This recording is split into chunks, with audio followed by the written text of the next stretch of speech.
ya kan. Tapi jangan disamain anak elu dengan anak gua nih. Anak gua ini dari orok aja udah diperhitungkan nih. Nanti SD-nya, SMP-nya, SMA-nya, kuliahnya, bajunya, vitaminnya, makannya, Apa dia pendidikannya, kebanyakan vitamin ya? ekstrakurikulernya. Hah? Kayaknya dia kebanyakan vitamin tuh.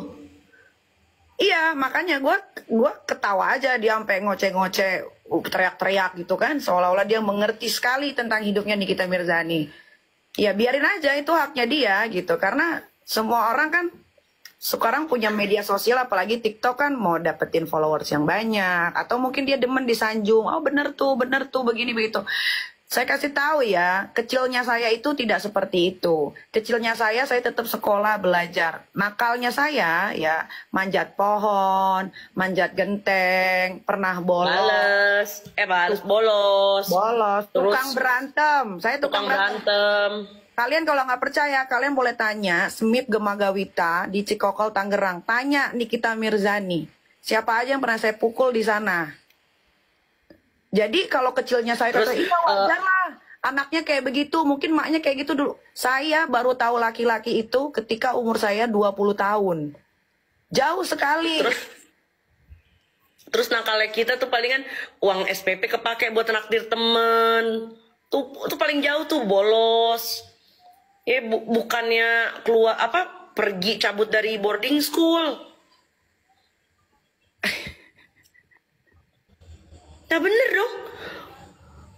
Bayar mahal. Lu pernah nggak sih nge-DO diri lu sendiri? Kan nggak make sense di otak.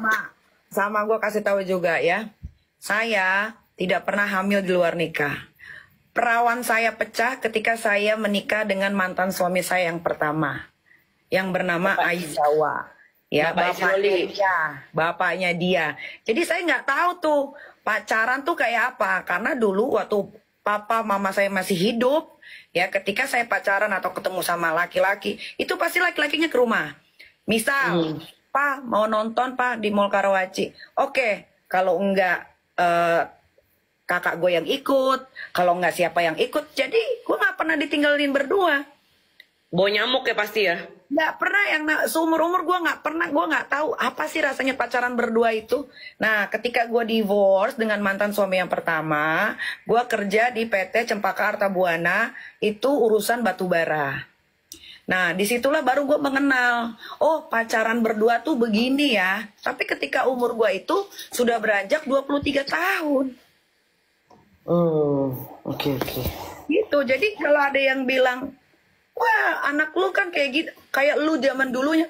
Emang kalian hidup sama saya? Memang kalian, kalau kalian tetangga saya yang ngomong, boleh lah. Nggak ada masalah, karena wah dia tahu nih tentang gua gitu kan.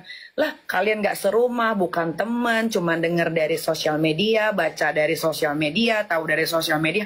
Kok bisa mendugong-dugong kalau gua itu seperti itu kecilnya? Gua kecilnya itu penuh dengan kasih sayang. Kenapa? Alhamdulillah orang tua gue masih utuh, masih hidup semuanya, dan nggak pernah yang namanya dibiarin bebas. Gua masih sampai SMA aja. Kalian boleh tanya ya, nih SMA gue zaman dulu itu namanya SMA Smith Gemagawita Cikokol. Kalian tanya, bener nggak Nikita Mirzani diantar jemput sama kakaknya, kalau nggak sama bapaknya? Tanya. Gua nggak tahu itu yang nongkrong sama temen-temen gimana, kecuali gue lagi madol. Kalau lagi madol iya, karena gue kadang-kadang suka boring, anjing gue disuruh belajar melulu nih gitu kan. Sekali-sekali gue bilang gue sekolah, tapi ternyata gue pergi. Dulu tuh cuman ada mall di Karawaci dulu di Tangerang tuh. Cuman ada itu aja. Jadi kalau kita madol atau apa tuh ya ke situ, atau nggak belajar pura-pura sakit, itu masih wajar karena itu kenakalan anak-anak remaja. Tapi ya sekali lagi ini pintu maaf Niki sudah tertutup, sudah benar-benar tertutup. Jadi kalau misalnya ya ini pilihan dia mau hidupnya begini, tapi Dokter Oki sudah berusaha, tapi kamunya tidak memanfaatkan dengan baik, ya sudah gitu. Dan kalau misalnya ada upaya hukum, kamu mau melanjutkan ke upaya hukum, silahkan, kami tunggu. Itu aja.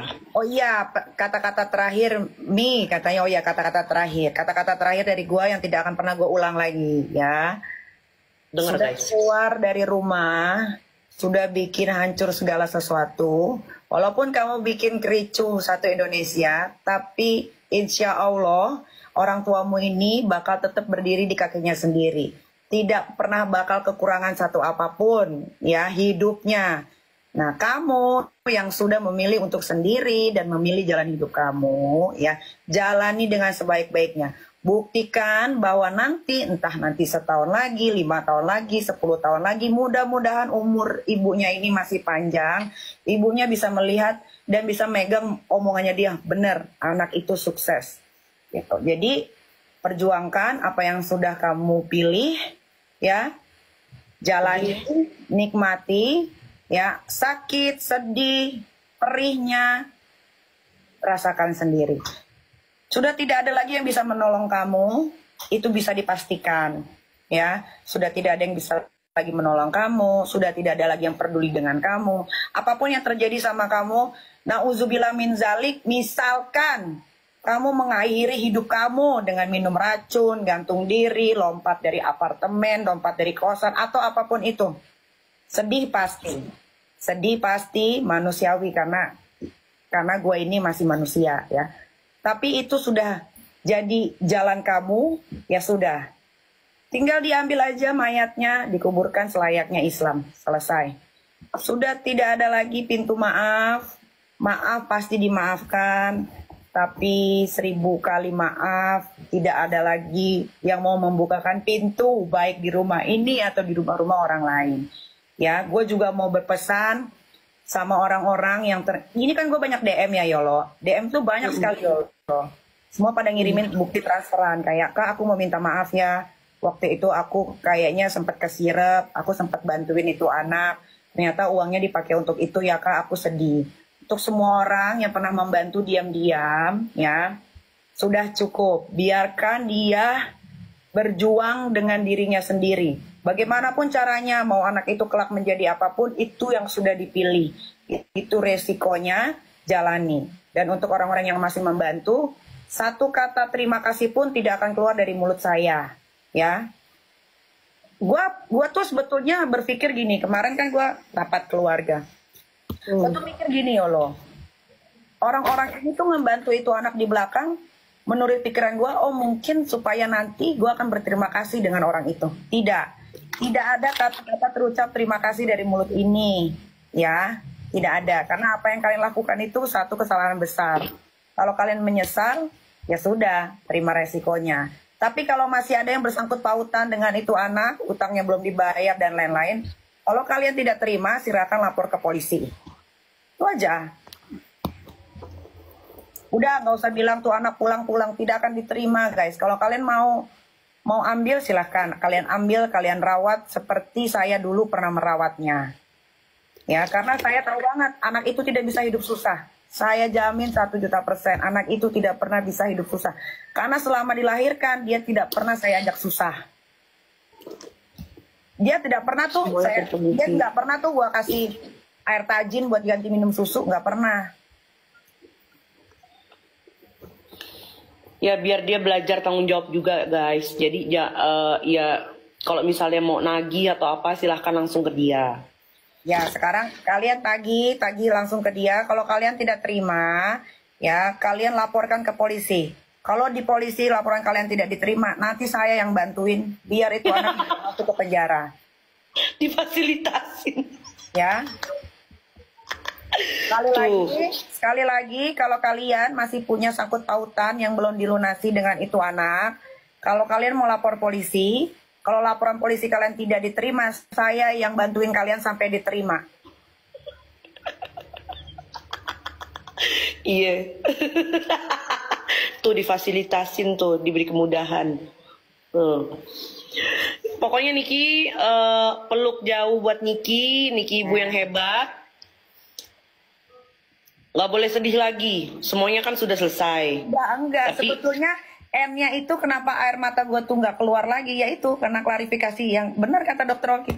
Klarifikasi terakhir itu. Benar ya. Itu gue biasanya sebelum ada klarifikasi itu biasanya Yolo, biasanya ya sebagaimanapun gue kan manusia ya. Kadang-kadang gue ada rasa kayak aduh kasihan, aduh gitu-gitu loh, kayak sedih gitu.